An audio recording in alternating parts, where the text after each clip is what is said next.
దానియేలు గ్రంథం 7వ అధ్యాయము 9 నుండి 14వ వచనం వరకు మనం చదువుదాం. దానియేలు 7వ అధ్యాయము 9 నుండి 14 వరకు నేను చదువుతున్నాను. మీ బైబిల్స్లో మీరు గమనించండి. ఇంకా సింహాసనములను వేయుట చూచితిని. మహావృద్ధుడొకడు కూర్చుండెను. ఆయన వస్త్రము హిమము వలె ధవలముగాను, ఆయన తల వెంట్రుకలు శుద్ధమైన గొర్రెబొచ్చు వలె తెల్లగాను ఉండెను. ఆయన సింహాసనము అగ్ని జ్వాలల వలె మండుచుండెను. దాని చక్రములు అగ్ని వలె ఉండెను. అగ్ని వంటి ప్రవాహము ఆయన యొద్ద నుండి ప్రవహించుచుండెను. వేవేల కొలది ఆయనకు పరిచాలకునుండిరి. కోట్ల కొలది మనుష్యులు ఆయన ఎదుట నిలిచిరి. తీర్పు తీర్చుటకై గ్రంథములు తెరవబడిను. అప్పుడు నేను చూచుచుండగా ఆ కొమ్ము పలుకుచున్న మహా గర్వపు మాటల నిమిత్తము వారు ఆ జంతువును చంపినట్టు కనబడెను. తరువాత దాని కళేబరము మండుచున్న అగ్నిలో వేయబడెను. మిగిలిన ఆ జంతువుల ప్రభుత్వము తొలగిపోయెను. సమయం వచ్చే వరకు అవి సజీవుల మధ్యను ఉండవలెనని ఒక సమయము ఒక కాలము వాటికి ఏర్పాటాయెను. రాత్రి కలిగిన దర్శనములను నేను ఇంకా చూచుచుండగా ఆకాశ మేఘారూఢుడై మనుష్య కుమారుని పోలిన ఒకడు వచ్చి ఆ వృద్ధుడగు వాని సన్నిధిని ప్రవేశించి ఆయన సముఖమునకు తేబడెను. సకల జనులను, రాష్ట్రములను, ఆయా భాషలు మాట్లాడువారును ఆయనను సేవించున్నట్లు ప్రభుత్వమును, మహిమయు, ఆధిపత్యమును ఆయనకి ఇయ్యబడెను. ఆయన ప్రభుత్వము శాశ్వతమైనది, అదన్నిటికీ తొలగిపోదు. ఆయన రాజ్యము ఎప్పుడునూ లయము కాదు. ప్రార్థన చేద్దాం. పరిశుద్ధుడు అయిన మా దేవ, మా యొక్క బైబిల్ స్టడీని మీ వాక్యము ద్వారా, మీ ఆత్మ ద్వారా మాకు దీవెనకరంగా మార్చమని, మీరే మాలో మా ద్వారా ఘనత, మహిమ, ప్రభావములు పొందుకోమని మా ప్రభు రక్షకుడైన యేసుక్రీస్తు నామమును అడిగి ప్రార్థిస్తున్నాం తండ్రి. ఆమెన్. సో ఈ భాగంలో మనము చూచేటువంటి అంశం ఏంటంటే the ancient of days. The ancient of days, తెలుగులో మహావృద్ధుడు అనేటువంటి పదం అది. పోయిన వారం మనము మొదటి 8 వచనాలను ధ్యానించాం. మొదటి 8 వచనాల్లో దానియేలుకు వచ్చినటువంటి ఒక భయంకరమైనటువంటి దర్శనాన్ని, ఆ దర్శనంలో ఆయన 4 రకాల మృగాలను, వాటి యొక్క రాజ్యాలను చూడడం అండ్ దేవుడు వాటితో ఎలా వ్యవహరిస్తాడో దాని గురించి కాసింత తెలుసుకోవడము మనం చూసాం. దాంతోపాటు ఆ యొక్క చివరి రాజ్యములో నుండి మరొక రాజ్యము లేకపోతే మరొక పరిపాలకుడు రావడం, దాని గురించి కూడా మనం చూసాం. మరి ఈ రోజున ఈ యొక్క భాగాన్ని మనం చూడబోతున్నాం. 9 నుండి 14 వరకు గల భాగాన్ని మనం చూడబోతున్నాం. యాక్చువల్గా దానియేలుకు వచ్చినటువంటి దర్శనము మరి మొదట్లో భయంకరంగా టెరిఫైయింగ్ డ్రీమ్గా ఉన్నప్పటికీ సడన్గా ఆ యొక్క సీన్లో మార్పును మనం చూస్తాం. ఎలాంటి మార్పు వచ్చిందంటే, అంతవరకు భూమి మీద ఉన్నటువంటి పరిస్థితులను, భూమి మీద ఉన్నటువంటి పరిపాలకులను, భూమి మీద ఉన్నటువంటి మానవ రాజ్యాలను ఆయన చూశాడు. సడన్గా అక్కడి నుండి పరలోకానికి ఆ యొక్క దృష్టిని దేవుడు మరల్చాడు. పరలోక రాజ్యాన్ని, పరలోకంలో ఉన్నటువంటి పరమ ప్రభు అయినటువంటి ఆ దేవుడు ఆయన యొక్క మరి పరిపాలనను, ఆయన యొక్క సంకల్పం ఏంటో దాన్ని చూడడానికి దానియేలుకు దేవుడు కనికరాన్ని ఇచ్చాడు. సో ఇదొక ఆశ్చర్యజనకమైన, లేకపోతే స్పెల్ బౌండ్ అంటారు, అంటే ఒక్కసారి మనల్ని మనము తట్టుకోలేనంతగా ఆ యొక్క సీన్లో దేవుడు మార్పును చూపించాడు.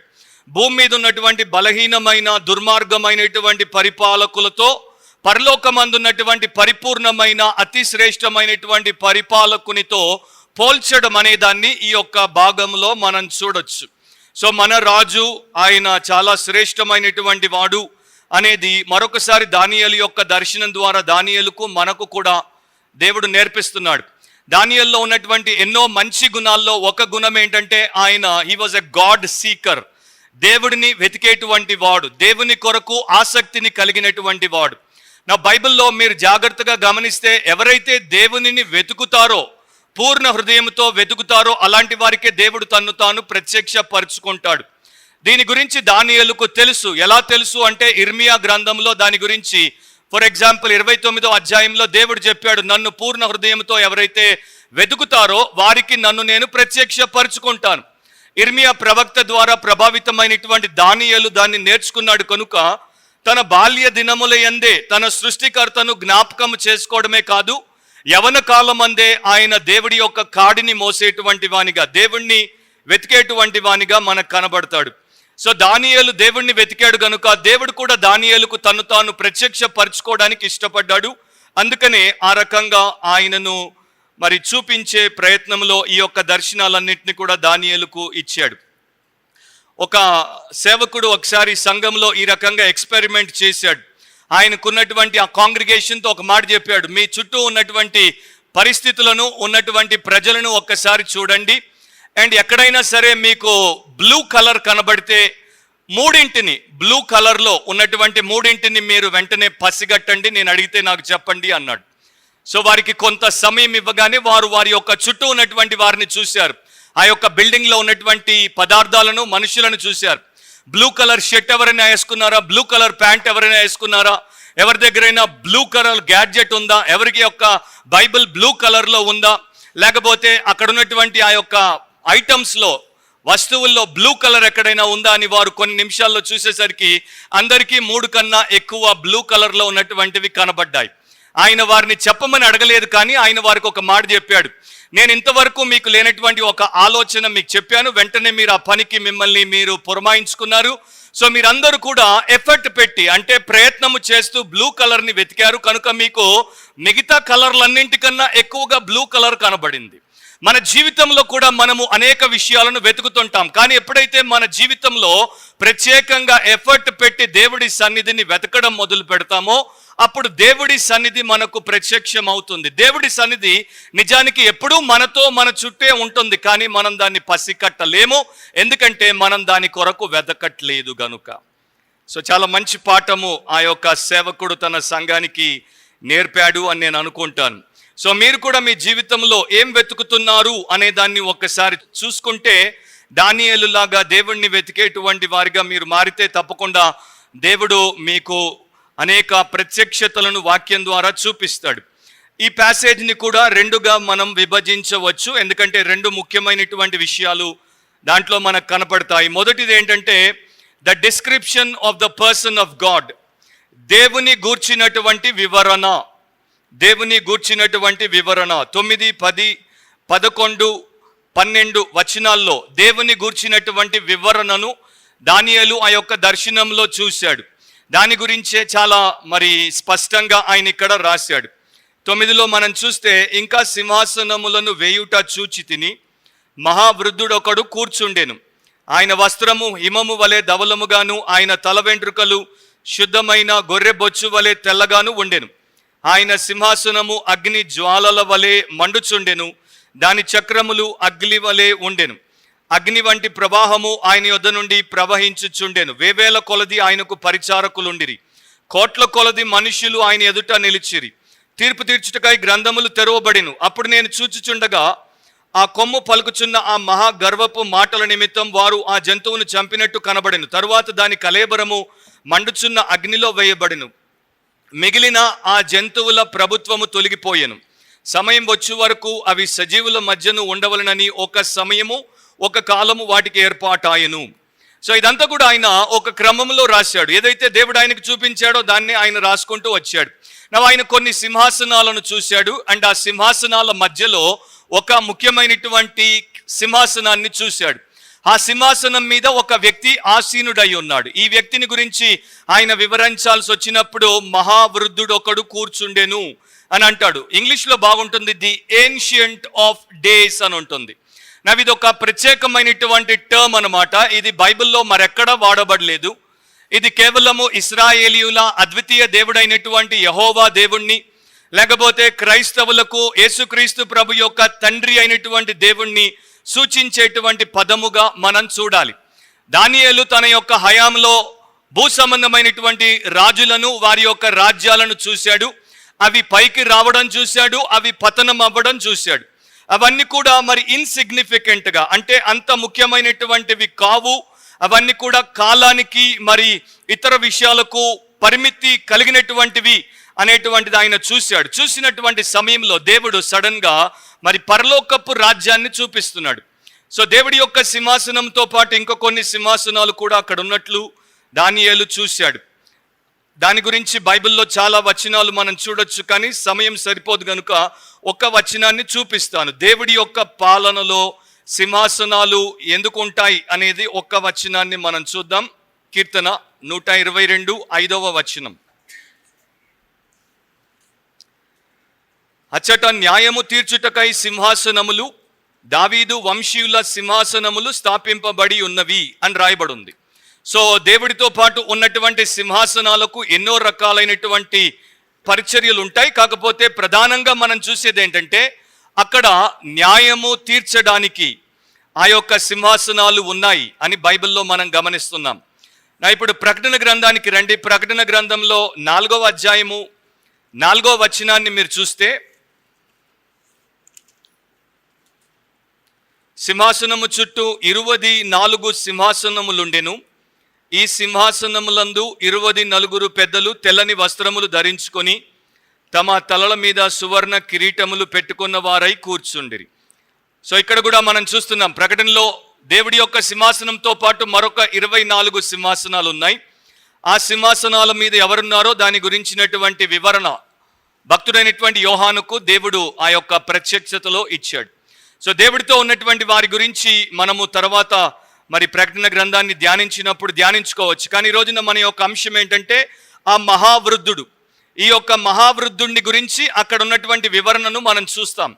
ఇది ఒక పిక్చర్ లాంగ్వేజ్, అంటే చిత్ర రూపంలో దేవుడిని అతడు అభివర్ణిస్తున్నాడు.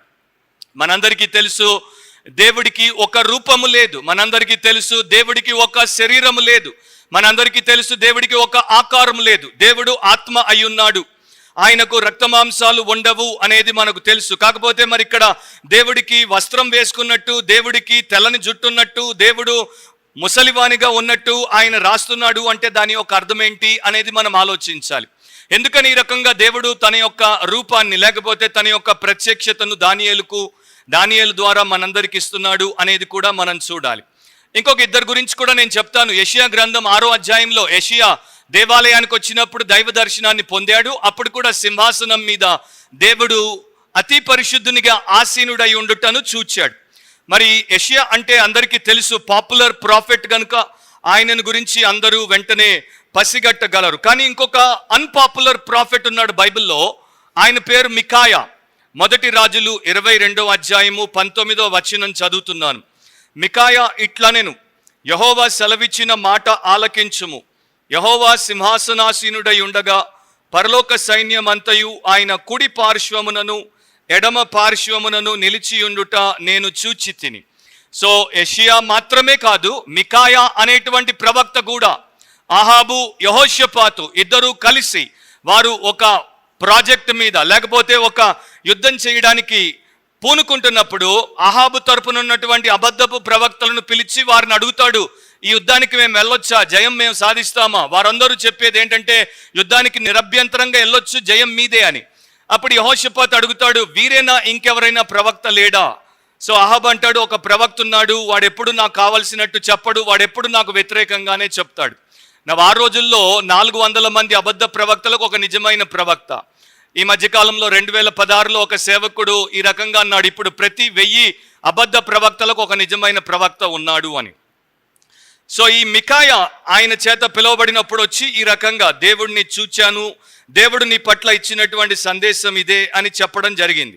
ఇంకా మీరు చూస్తే ఇంకొంతమందికి కూడా దేవుడు సింహాసనాసీనుడిగా కనబడతాడు. ఇక్కడ దానియేలు యొక్క వివరణ లేకపోతే ఆయన యొక్క డిస్క్రిప్షన్ ఏంటంటే దేవుడు మహావృద్ధుడిగా కనబడుతున్నాడు. మహావృద్ధుడు అంటే దేవుడికి వయసు మీద పడి ముసలితనం వచ్చిందనా? కాదు. ఆయన యొక్క ఇటర్నిటీని గురించి, అంటే ఆయన యొక్క నిత్యత్వాన్ని గురించి అది మాట్లాడుతోంది. మానవులకు అర్థమయ్యేటువంటి పరిభాషను బైబిల్ చాలా సందర్భాల్లో ఉపయోగిస్తుంది. ఎందుకంటే మనకున్నటువంటి పరిమితి గల జ్ఞానంలో మనం అర్థం చేసుకోవాలి. కనుక దేవుడు ఆ రకంగా మన స్థాయిలో మనకు నేర్పిస్తాడు. సో ఇక్కడ దేవుడు శాశ్వత కాలము నుండి శాశ్వత కాలం వరకు ఉన్నవాడు, అందరికన్నా ముందుగా ఉన్నటువంటి వాడు అన్నదానికి సూచనగా ఆయనను మరి మహావృద్ధునితో బైబిల్లో పోల్చడం మనం చూస్తున్నాం. ఆయన యొక్క వస్త్రము హిమము వలె ధవలముగా ఉంది అని రాయబడి ఉంది. తెల్లని వస్త్రాలు ధరించాడు. తెలుపు అనేది బైబిల్లో పవిత్రతకు, లేకపోతే స్వచ్ఛతకు, లేకపోతే యథార్థతకు సాదృశ్యం. సో దేవుడిలో అపవిత్రత లేదు, దేవుడిలో అస్వచ్ఛత లేదు, దేవుడిలో ఏ రకమైనటువంటి కపటము, కల్మషము ఉండదు అని దేవుడు స్వయంగా తన యొక్క వాక్యం ద్వారా మనకు నేర్పిస్తున్నాడు. మరొకటి, ఆయన యొక్క తలను గురించి, ఆయన యొక్క వెంట్రుకలను గురించి చూస్తే శుద్ధమైన గొర్రె బొచ్చు వలె తెల్లగా ఉండెను అని రాయబడింది. సో ఇక్కడ మరలా తెలుపును మనం చూస్తాము. దాన్ని బట్టి మరలా ఆయన యొక్క పరిశుద్ధతను మనం గుర్తించాలి అనేది బైబిల్ ద్వారా మనం నేర్చుకుంటున్నాం.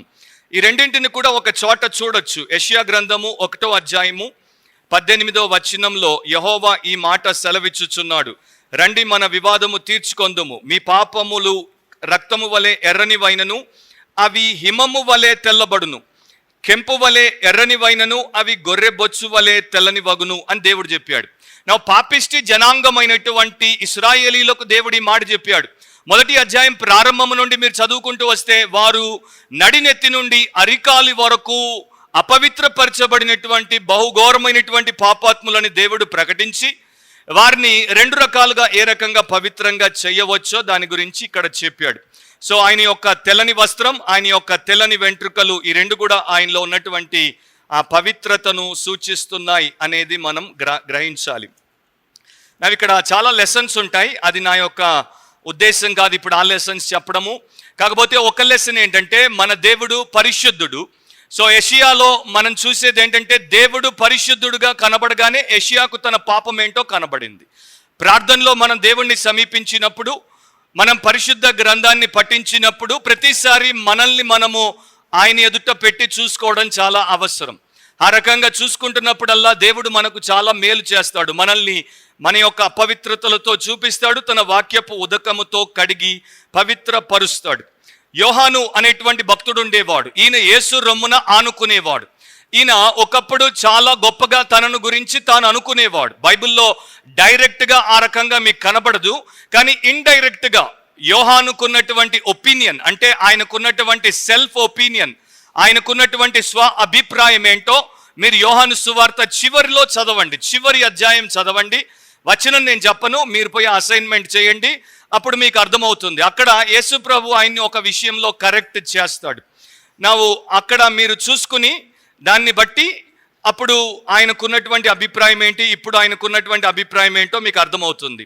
యోహాన్ రాసినటువంటి ప్రకటన గ్రంథం 1వ అధ్యాయంలో 14 నుండి మీరు చూస్తే యేసు ప్రభు యొక్క వర్ణన కూడా మనం చూడొచ్చు. ఆల్మోస్ట్ సమాంతరమైనటువంటి వర్ణన, అంటే సిమిలర్గా ఉన్నటువంటి వర్ణన.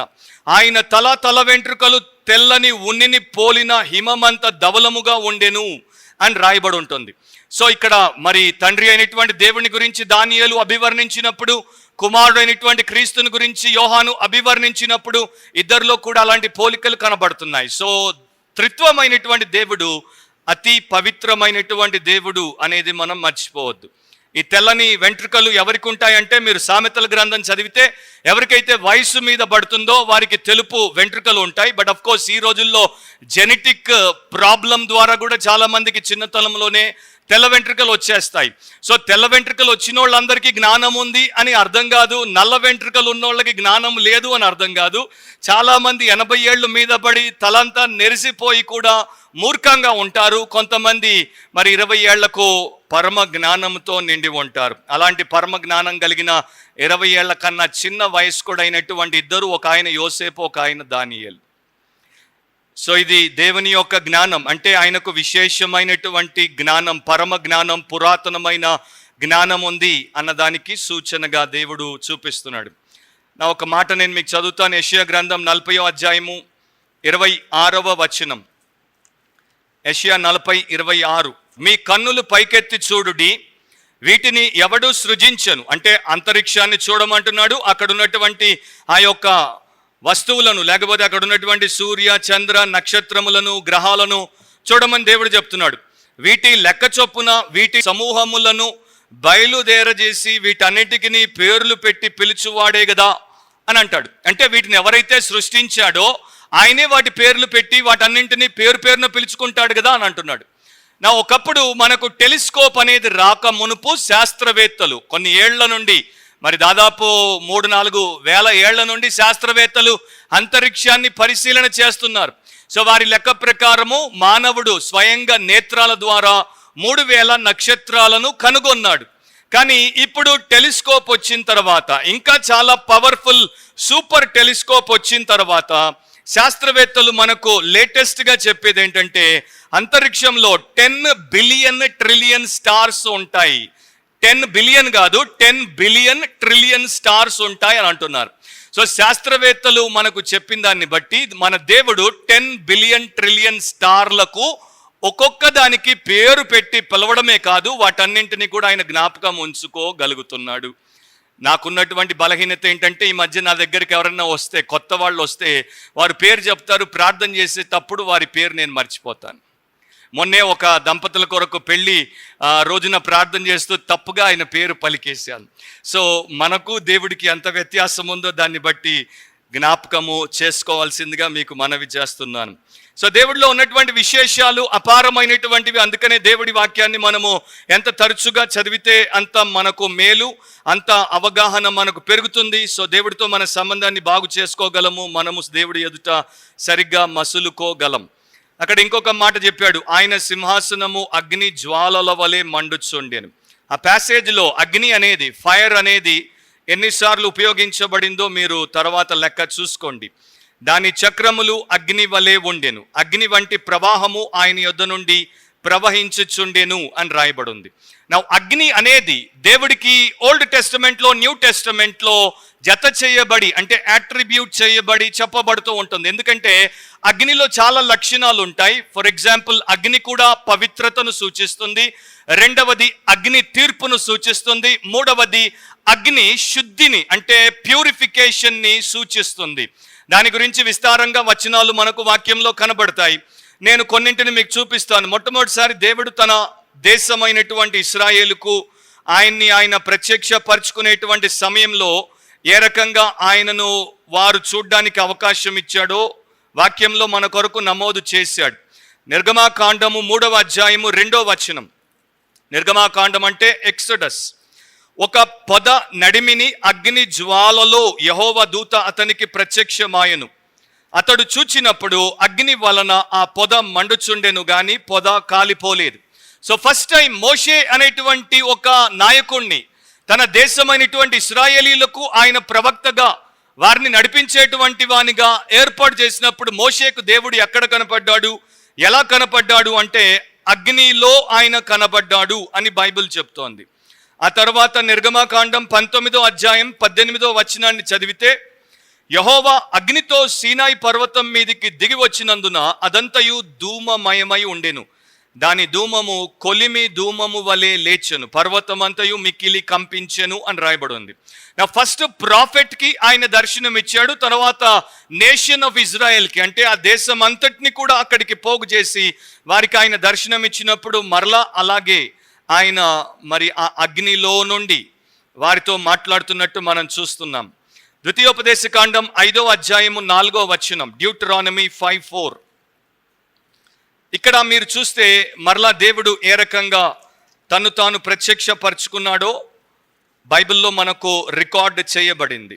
యెహోవా ఆ కొండ మీద అగ్ని మధ్య నుండి ముఖాముఖిగా మీతో మాట్లాడగా మీరు ఆ అగ్నికి భయపడి ఆ కొండ ఎక్కలేదు అని మోషే రాస్తున్నాడు. అదే ద్వితీయోపదేశకాండంలో 33వ అధ్యాయము 2వ వచనాన్ని నేను చదువుతాను, మనకు కావలసిన భాగాన్ని చదువుతాను. యెహోవా సీనాయి నుండి వచ్చెను, వేవేల పరిశుద్ధ సమూహముల మధ్య నుండి ఆయన వచ్చెను. ఆయన కుడి పార్శ్వమున అగ్ని జ్వాలలు మెరిసి ఉండెను, లేకపోతే మెరియుచుండెను అని రాయబడింది. So again and again fire is connected with this Holi God. దేవుడితో, అతి పరిశుద్ధుడైనటువంటి దేవుడితో ఈ యొక్క అగ్ని అనేది జత చేయబడి చెప్పబడుతోంది. 97వ కీర్తన 3వ వచనాన్ని కూడా మనం చదివితే, అగ్ని ఆయనకు ముందు నడుచుచున్నది, అది చుట్టూనున్న ఆయన శత్రువులను కాల్చి వేయుచున్నది అని చెప్తోంది. సో ఆయన యొక్క బిడ్డలను అది శుద్ధి చేస్తుంది, ఆయన యొక్క శత్రువులను అది కాల్చి వేస్తుంది. సో అది ఆయనలో ఉన్నటువంటి గుణాన్ని చూపిస్తుంది అండ్ ఆయన కొరకు ఈ రకమైనటువంటి పరిచర్య చేస్తోంది. మీరు ఎహెచ్కేలు గ్రంథాన్ని చదివితే ఎహెచ్కేల్కి వచ్చినటువంటి దర్శనాల్లో కూడా ఈ యొక్క అగ్నిని మాటి మాటికి మనం చూస్తాం. హానోకు అనేటువంటి భక్తుడు దేవుడితో నడిచాడు. దేవుణ్ణి దగ్గరగా చూశాడు. ఆయన గురించి ప్రత్యేకంగా బైబిల్లో గ్రంథం అనేది లేదు, కానీ ఆయన పలికినటువంటి ప్రవచనాన్ని నూతన నిబంధన చివర్లో యూదా రాసినటువంటి పత్రికలో యూదా మన కొరకు రాశాడు. సో 14వ వచనంలో హానోకు ఏం చెప్పాడో యూదా రాసినప్పుడు ఈ రకంగా అంటాడు, ఆదాం మొదలుకొని 7వ వాడైన హానోకు కూడా వీరిని గురించి ప్రవచించి ఇట్లనెను, ఇదిగో అందరికీ తీర్పు తీర్చుటకును వారిలో భక్తిహీనులందరూ భక్తిహీనముగా చేసిన వారి భక్తిహీన క్రియలన్నింటిని గూర్చి, భక్తిహీనులైన పాపులు తనకు విరోధముగా చెప్పిన కఠినమైన మాటలన్నింటిని గూర్చి వారిని ఒప్పించుటకును ప్రభువు తన వేవేల పరిశుద్ధుల పరివారముతో వచ్చెను అని రాయబడి ఉంటుంది. సో వేవేల పరిశుద్ధ పరివారము అన్నప్పుడు దాంట్లో ఇంప్లైడ్ ఏంటంటే holy people who are cleansed by the fire of God's holiness అనే అర్థాన్ని మనం తీసుకుంటాం. సో అలాంటి దేవుడు మన దేవుడు. సో మన దేవుడు ఎలాంటి వాడో మనం కూడా ఆ రకంగానే తయారవ్వడం అవసరం అన్నది బైబిల్ యొక్క బోధ. అందుకనే మీరు ఆయన్ని విన్నప్పుడు, జాగ్రత్తగా విన్నప్పుడు, నేను పరిశుద్ధులను గనుక మీరును పరిశుద్ధులై ఉండండి అంటాడు. అంటే నాది అగ్ని వంటి స్వభావం గనుక మీరు కూడా అలాంటి వారిగా ఉండండి. అగ్ని ప్రతి అపవిత్రతను కాలుస్తుంది. సో ఒక బిలీవర్, మనం పాడుతుంటాం అగ్ని మండించు నాలో, అగ్ని మండించు అని పాడడం మంచిదే, కానీ నీలో నిజంగా అగ్ని మండుతుందా లేదా అనేది నీకెప్పుడు తెలుస్తుందంటే అపవిత్రతను అది కాలుస్తున్నప్పుడు. Fire consumes everything that is unclean, everything that is impure. So నా లైఫ్లో నేను అపవిత్రత రాగానే దాన్ని నాశనం చేస్తూ ఉంటే నేను దేవుని అగ్నితో నిండి ఉన్నాను, పరిశుద్ధాత్మ అగ్ని నాలో పనిచేస్తున్నాడు అని నేను చెప్పుకోగలను. జస్ట్ నేను ఊరికే పాడి లేకపోతే ఆ రకంగా ప్రార్థన చేసి ఆ రకంగా అలా ఊగి కూర్చుంటే మాత్రం నాలో అగ్ని లేదు, నేను జస్ట్ ఊరికే ఆ రకంగా ప్రవర్తిస్తున్నాను అనే చెప్పుకోవాల్సి వస్తుంది. 10వ వచనాన్ని చూడండి. అగ్ని ప్రవాహము ఆయన యొద్ద నుండి ప్రవహించుచుండెను. లావా మీరు ఎప్పుడైనా చూసి ఉండొచ్చు, లేకపోతే యూట్యూబ్లో చూడండి. లావా అనేది ఎంత మరి అంటే సాలిడ్గా ఆ యొక్క అగ్ని ముద్దలుగా ప్రవహిస్తుందో మీరు చూస్తారు. ఆ రకంగా ఆ యొక్క లేక్ ఆఫ్ ఫైర్ అని న్యూ టెస్టమెంట్ రెవల్యూషన్లో మనం చదువుతాం. కానీ ఇక్కడ దేవుడి యొక్క సింహాసనం దగ్గరే ఆ రకంగా అగ్ని కనబడుతోంది. మరి చక్రాలు ఎందుకున్నాయి? ఆయన యొక్క సింహాసనానికి మామూలుగా రథాలకు చక్రాలు ఉంటాయి. దాని యొక్క అర్థం ఏంటంటే దేవుడు ఒక స్థలానికి ఒకే ఒక స్థావరానికి పరిమితి చెందినవాడు కాడు. ఆయన సార్వభౌముడు గనుక, ఆయన సర్వాధికారి గనుక సర్వస్థలముల మీద సర్వజనుల మీద ఆయనకు ప్రభుత్వం ఉంది అని చెప్పడానికి బైబిల్లో దేవుడు చక్రాలను చూపిస్తున్నాడు. సో ఇక్కడ డానియల్లో, ఎజికియల్లో, రెవల్యూషన్లో, ప్రకటనలో చాలాసార్లు మనము సింబాలిజంని చూస్తాం. అంటే రూపక లక్షణాలను మనం చూస్తాం. ఒక విషయాన్ని మనకు చెప్పడానికి ఇంకొక విషయాన్ని వారు వాడి దానిని చూపించి చెప్తారన్నమాట. ముందుకెళ్ళిపోతే ఆ 10లోనే మీరు వేవేల కొలది ఆయనకు పరిచారకులుండిరి అని చదువుతారు. నా వేవేల కొలది అని రాయబడి ఉంది. అంటే ఎంతమందో మనం లెక్క పెట్టలేమన్నమాట. అసంఖ్యాకమైనటువంటి లెక్క. థౌజండ్స్ అని మరి ఒక చోట ఉంటుంది. సో కొంతమంది దాన్ని లెక్క పెట్టారు. బట్ ఇతర స్కాలర్ల యొక్క అభిప్రాయం ఏంటంటే అది ఒక ఎగ్జాజరేటెడ్ స్టేట్మెంట్, అంటే లెక్కించలేనటువంటి సంఖ్యను చెప్పినప్పుడు అట్లా చెప్తారు. సో వీరు దేవుని యొక్క దూతలు. దేవుని యొక్క దూతలు అసంఖ్యాకముగా ఉన్నారు. వారందరూ కూడా దేవుడి యొక్క పరిచర్యలో ఉన్నట్లు బైబిల్ మనకు చెప్తోంది. 103వ కీర్తన ఒకసారి మీరు తిప్పితే 20వ వచనంలో ఈ మాట రాయబడి ఉంటుంది. 103వ కీర్తన 20వ వచనం. యెహోవా దూతలారా ఆయన ఆజ్ఞకు లోబడి ఆయన వాక్యము నెరవేర్చు బలశూరులారా ఆయనను సన్నుతించుడి. సో దేవుని యొక్క దూతలందరికీ ఉండేటువంటి ఒక లక్షణం ఏంటంటే ఆయన ఆజ్ఞను గైకొనేటువంటి వారు, వెనువెంటనే గైకొనేటువంటి వారు, పరిపూర్ణంగా గైకొనేటువంటి వారు, పూర్ణ ఆసక్తితో గైకొనేటువంటి వారు, పూర్ణ బలముతో గైకొనేటువంటి వారు.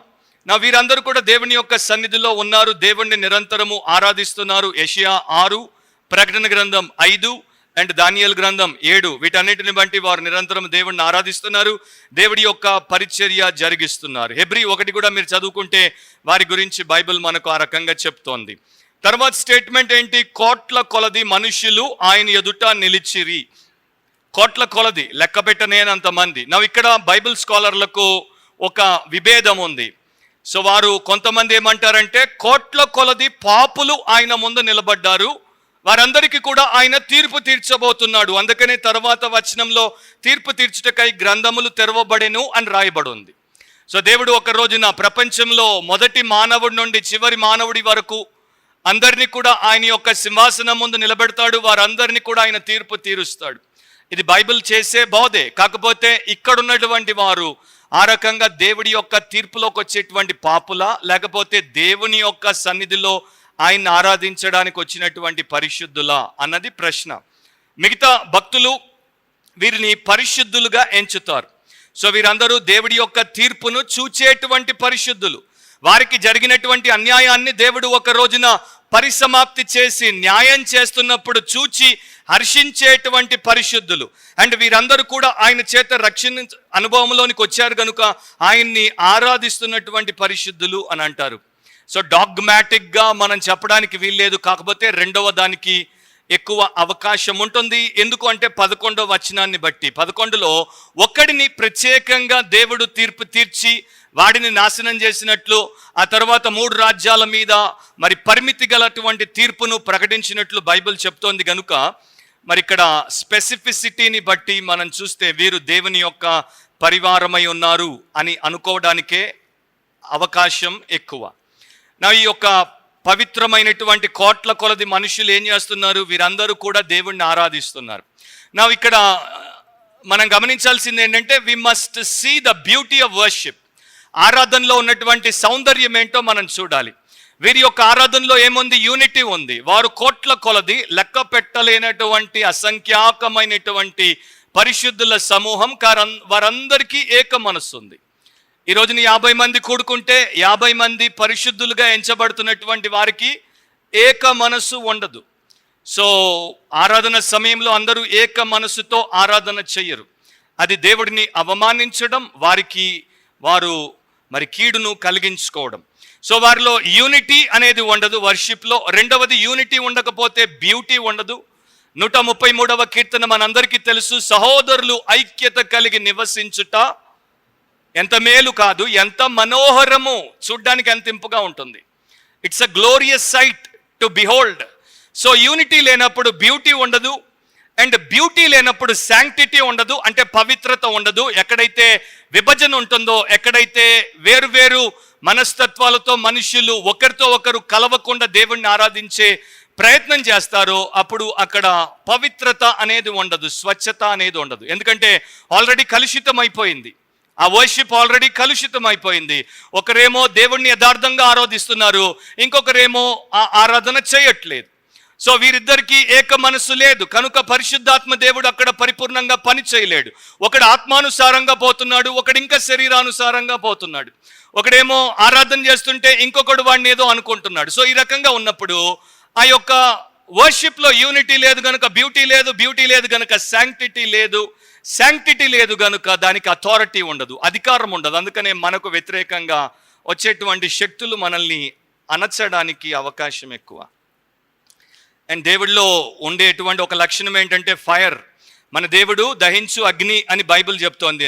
అగ్ని ఎప్పుడు మండినా కూడా పూర్తిగా మండుతుంది. ఫైర్ అనేది ఎప్పుడు మండినా కూడా పూర్తిగా మండుతుంది. సో మనం కూడా ఆరాధన చేసినప్పుడు, దేవుణ్ణి ప్రేమించినప్పుడు, దేవుణ్ణి సేవించినప్పుడు, దేవుడి పేరట ఏం చేసినా కూడా మనం పరిపూర్ణంగా చేయడానికి దేవుడి చేత ఆదేశించబడ్డాం. ఒకసారి ప్రకటన గ్రంథం 5వ అధ్యాయము 11 నుండి 13 వరకు నేను చదువుతాను, చూడండి. ప్రకటన గ్రంథం అంటే రెవల్యూషన్ 5వ అధ్యాయం 11 నుండి.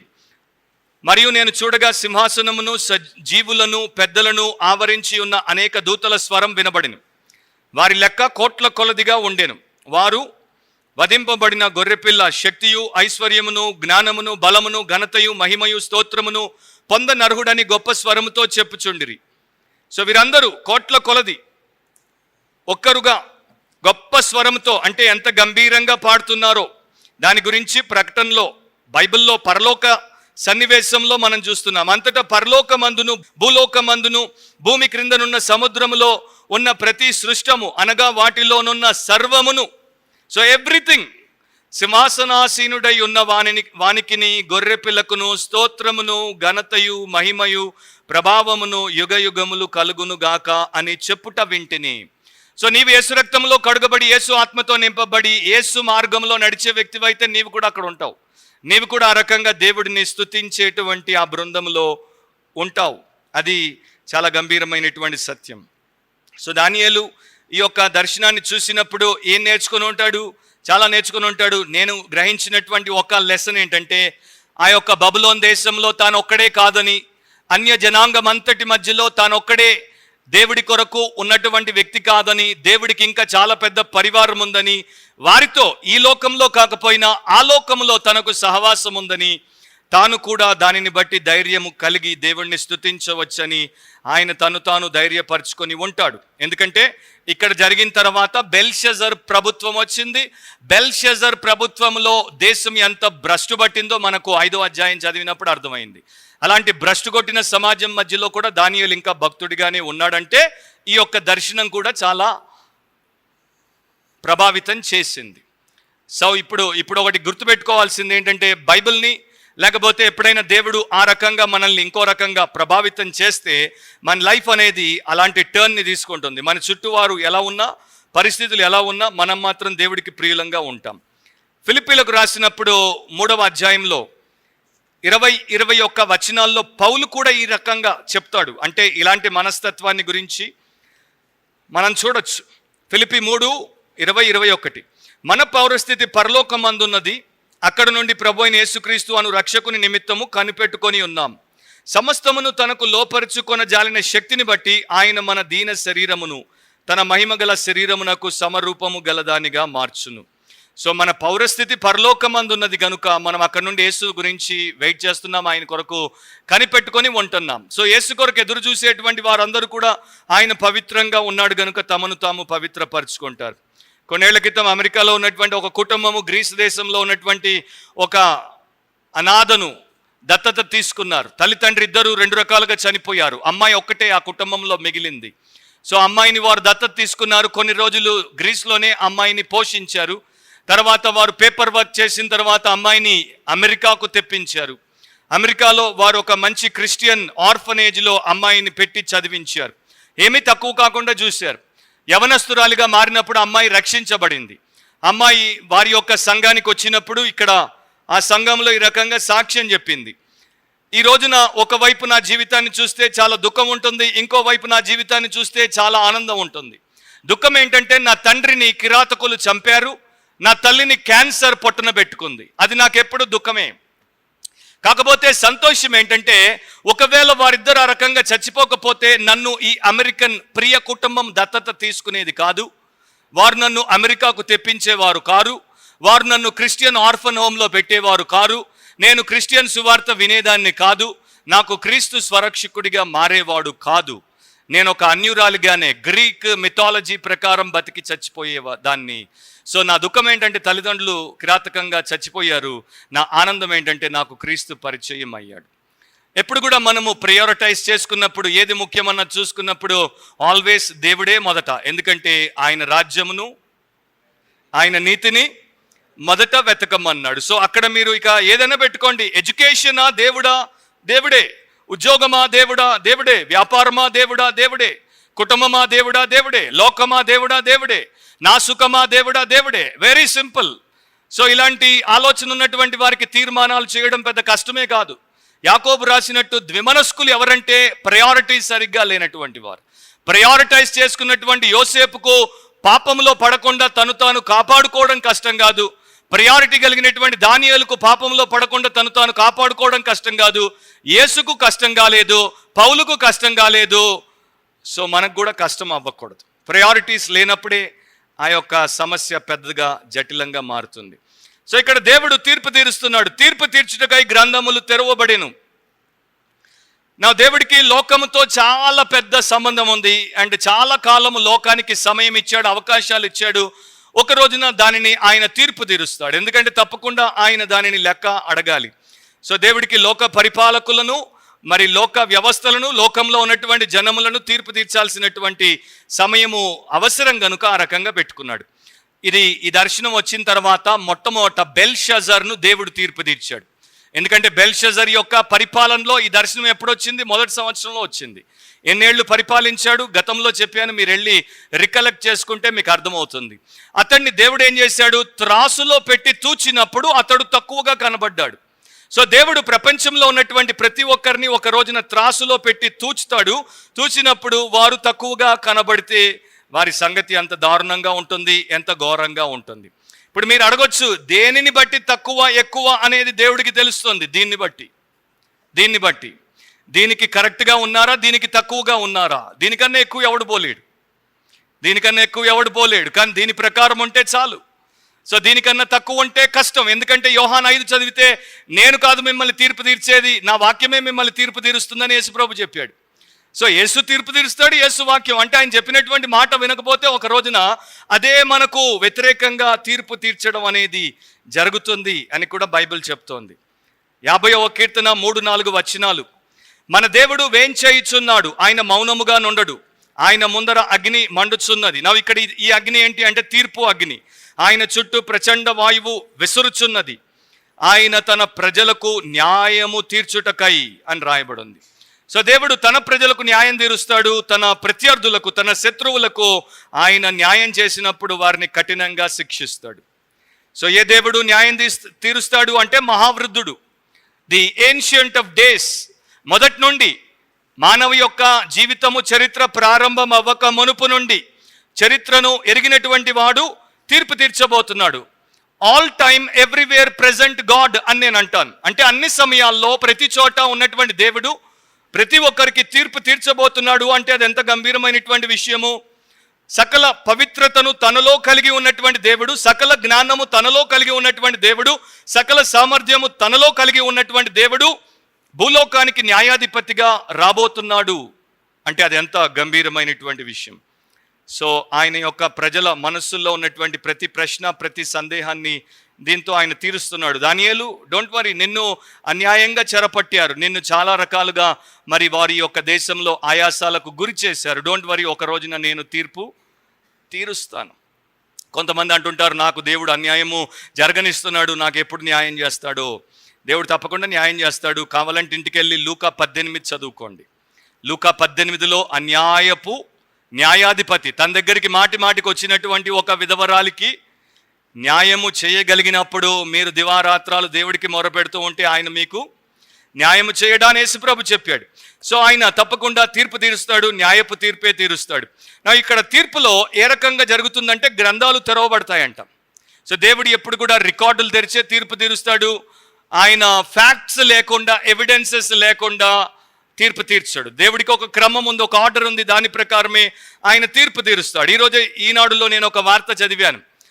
కాలిఫోర్నియా శాన్ ఫ్రాన్సిస్కోలో ఒక వ్యక్తి గూగుల్ కంపెనీ మీద ఒక కేసు వేశాడు. ఆ కేసు ఏంటంటే, గూగుల్ని, ఆండ్రాయిడ్ ఫోన్ని వాడేటువంటి వారు, గూగుల్ మ్యాప్ కావచ్చు, ఇంకోటి కావచ్చు, గూగుల్ వారిని చాలా జాగ్రత్తగా క్లోజ్గా వాచ్ చేస్తోంది. వారి యొక్క డీటెయిల్స్ అన్ని గూగుల్ దగ్గర ఉన్నాయి. సో ఇది ఒక సత్యం అన్నమాట. ఫేస్బుక్ వాడితే మీ డీటెయిల్స్ అన్ని ఫేస్బుక్ దగ్గర ఉన్నాయి, ఇన్స్టాగ్రామ్ వాడితే దాని దగ్గర ఉన్నాయి, వాట్సాప్ వాడితే దాని దగ్గర ఉన్నాయి. యాక్చువల్గా మనం ఆఫ్లైన్లోకి వెళ్ళిపోయిన తర్వాత కూడా వారు అనుకుంటే వారు మనల్ని చాలా ఈజీగా ట్రేస్ చేయొచ్చు. సైబర్ స్పేస్ ఎట్లాంటిదంటే మన ఫుట్ ప్రింట్ని చాలా ఈజీగా వదిలేస్తాం. అంటే మనం ఎక్కడైనా ఆన్లైన్కి వెళ్ళి వచ్చామంటే మనము ఆఫ్లైన్లో ఉన్నా, మనము ఇంటర్నెట్ తీసేసినా, మనము బయటకు వచ్చేసాం అనుకోవడానికి వీల్లేదు. మనం దాంట్లోనే ఉన్నాం, వారి దగ్గరే ఉన్నాం. సో వారు చాలా ఈజీగా మీ యొక్క ఈమెయిల్ని హ్యాక్ చేసి చదవచ్చు, మీ యొక్క పాస్వర్డ్స్ని హ్యాక్ చేసి తెలుసుకోవచ్చు, మీ బ్యాంక్ అకౌంట్స్ని హ్యాక్ చేయొచ్చు. మొన్నే పూణే బేస్డ్ బ్యాంక్ కాస్మాస్ అనేటువంటి బ్యాంక్ని ఒక దేశంలో కూర్చుని ఒక హ్యాకర్ హ్యాక్ చేసి 94 కోట్లు ఎన్నో దేశాల్లో ఫేక్ డెబిట్ కార్డ్స్ వాడి కొట్టేశాడు. అండ్ ఇప్పుడు ఎంతగా హ్యాకింగ్ వచ్చిందంటే, నేను హైదరాబాద్లో నా యొక్క కంప్యూటరైజ్డ్, అంటే నా కార్ అంతా కంప్యూటరైజ్డ్ కదా, ఇప్పుడు అన్ని కార్లు కంప్యూటరైజ్డ్, నడుపుతుంటే ఆ వ్యక్తి ఇస్రాయెల్లో కూర్చుని నా కార్ విండో నాకు ప్రమేయం లేకుండా తెరవచ్చు, నాకు ప్రమేయం లేకుండా నా హెడ్ లైట్స్ ఆన్ చేయొచ్చు, నా ప్రమేయం లేకుండా నేను 100 స్పీడ్ మీద హైవేలో పోతున్నప్పుడు, నా వెనకాల వెహికల్స్ ఉన్నప్పుడు నా ఇంజన్ షట్ ఆఫ్ చేసి నన్ను యాక్సిడెంట్కి గురి చేసి చంపొచ్చు. చాలా సింపుల్గా మనుషుల్ని అసాసినేట్ చేయొచ్చు. మన హైదరాబాద్ యొక్క ఎలక్ట్రిసిటీ అంతటిని ఒకవేళ అది కంప్యూటరైజ్డ్ అయి సెంట్రల్ కంప్యూటర్ సిస్టానికి అటాచ్ అయి ఉంటే వాడు ఎక్కడో కూర్చొని దాన్ని మొత్తం ఆర్పేసి మనకు కరెంటు లేకుండా నీళ్లు లేకుండా చేయొచ్చు. సో రియల్ వార్ ఇప్పుడు న్యూక్లియర్ వెపన్ల కన్నా cyber war. So Google trace చేసిందంటే గాడ్ ట్రేస్ చేయలేడా? నా పాయింట్ ఇంత చెప్పింది ఎందుకంటే గూగుల్ ట్రేస్ చేయగలిగితే గాడ్ ట్రేస్ చేయలేడా? అందుకనే God is tracing human beings from day one, from your first breath. నీ మొదటి శ్వాస నుండి. మొదటి శ్వాస ఎప్పుడు బ్రదర్? తల్లి గర్భంలో పడినప్పటి నుండి. అప్పటి నుండి దేవుడు తన రికార్డులో నీ యొక్క జీవితం అంతటిని రాయిస్తున్నాడు. దాని అంతటిని కూడా ఆయన తన దగ్గర పెట్టుకున్నాడు. సో ఇక్కడ దానియేలు ఈ యొక్క దర్శనంలో మనం ఏం చూస్తాము? ఇటర్నిటీ నుండి ప్యూరిటీ, ప్యూరిటీ నుండి మ్యాజెస్టీ, మ్యాజెస్టీ నుండి అథారిటీ, అథారిటీ నుండి జడ్జిమెంట్ దగ్గరికి ఆయన తీసుకెళ్తున్నాడు. అండ్ ఈ యొక్క దేవుడిలో, ఈ న్యాయాధిపతిలో ఉన్నటువంటి గొప్ప లక్షణం ఏంటంటే మంచి చెడుల మధ్యలో వివేచించడానికి సరిపోయే జ్ఞానం ఉంది. అండ్ సరైనటువంటి దాన్ని సరైనదిగా ఎంచి తప్పును తప్పుగా తీర్పు తీర్చేటువంటి పవిత్రత ఉంది. ఒకవేళ తండ్రిలో తల్లిలో పక్షపాతం ఉందనుకోండి, పిల్లల పట్ల ఒకరికి ఒక న్యాయం, ఇంకొకరికి ఒక న్యాయం చేస్తారు. దేవుడికి పక్షపాతం లేదు. దేవుడు పవిత్రుడు కనుక ఎవరికి ఏ న్యాయం చేయాలో ఆ రకంగానే ఆయన న్యాయము చేస్తాడు. మనల్ని రక్షించడానికి తన కుమారుణ్ణి అత్యంత కిరాతకమైన, కఠినమైన, క్రూరమైనటువంటి శిక్షకు దేవుడు అప్పగించాడంటే నిన్ను నన్ను వదలడు అనేది మనము గుర్తుపెట్టుకోవాలి. సో ఈ రోజున ఎలా పడితే అలా మనం బతకొచ్చు, ఎలా పడితే అలా ఆలోచించవచ్చు, ఎలా పడితే అలా ప్రవర్తించవచ్చు. సంఘానికి వస్తూ ఉండొచ్చు, వాక్యం వింటూ ఉండొచ్చు, ప్రార్థనలో పాల్గొంటూ ఉండొచ్చు, పరిశుద్ధులతో కలిసి రాసి పూసుకొని తిరుగుతూ ఉండొచ్చు. అయినా కూడా బయటికి వెళ్ళగానే, మీ లోకంలోనికి మీరు వెళ్ళగానే, మీ స్థావరాలకు మీరు వెళ్ళగానే మీ ఇష్టం వచ్చినట్టు మీరు ఉండొచ్చు. ఈరోజు ఏమీ అండు, సైలెంట్గా ఉంటాడు. ఒక రోజున లెక్క అడుగుతాడు. సో ఆ యొక్క హెవెన్లీ రికార్డ్ ఎందుకు? గ్రంథాలు ఎన్నున్నాయి? బైబిల్ తిప్పండి, చాలా రకాల గ్రంథాలు ఉన్నట్టు బైబిల్ మనకు చెప్తోంది. దానియేలులోనే 2 వేరు గ్రంథాల గురించి రాయబడింది. నేను అది మీకు పాయింట్అవుట్ చేస్తాను. దానియేలు 10వ అధ్యాయం 21వ వచనంలో సత్య గ్రంథము అని రాయబడింది. బుక్ ఆఫ్ ట్రూత్ అంటారు దాన్ని. అదేంటో తెలుసుకోండి. దానియేలు 12వ అధ్యాయంలో నీ జనులలో గ్రంథమునందు అని రాయబడి ఉంటుంది. దాన్ని మరి ఒరిజినల్గా చూస్తే బుక్ ఆఫ్ లైఫ్ అని కూడా తీసుకోవచ్చు, జీవ గ్రంథము. సో ఇంకా చాలా గ్రంథాలు ఉంటాయి. మలాకీలో ఒక గ్రంథం ఉంది, ప్రకటనలో ఒక గ్రంథం ఉంది, లూకాలో ఉంది, ఇంకా చాలా చోట్ల వివిధ రకాలైనటువంటి గ్రంథాల గురించి దేవుడి వాక్యము మాట్లాడుతోంది. ప్రకటన గ్రంథం 20వ అధ్యాయంలో ఆ యొక్క ధవల వర్ణపు సింహాసనపు తీర్పు దగ్గర 13-14 చదివితే అక్కడ కూడా ఈ రకంగా రాయబడి ఉంటుంది. యాక్చువల్గా 12-13 చదివితే గొప్పవారు కొద్దివారు మృతులైన వారందరూ సింహాసనం ఎదుట నిలవబడి ఉండుట చూచితిని. అప్పుడు గ్రంథములు విప్పబడెను, మరియు జీవ గ్రంథమును వేరొక గ్రంథము విప్పబడెను. ఆ గ్రంథములు యందు రాయబడి ఉన్న వాటిని బట్టి తమ క్రియల చొప్పున మృతులు తీర్పు పొందిరి. సముద్రము తనలో ఉన్న మృతులను అప్పగించెను, మరణమును పాతాళ లోకమును వాటి వశములో ఉన్న మృతులను అప్పగించెను.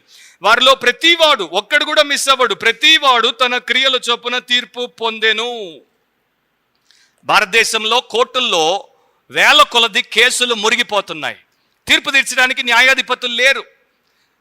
ఇండియాలో దాదాపు నాకు గుర్తున్నటువంటి లెక్క ప్రకారము అన్ని రకాల జడ్జిలను మీరు తీసుకుంటే 1,00,000 కన్నా ఎక్కువ జడ్జిలు ఉన్నారు. కానీ జడ్జిమెంట్లు ఇవ్వనటువంటి కేసులు కోర్టులోకి వెళ్ళిపోయాయి.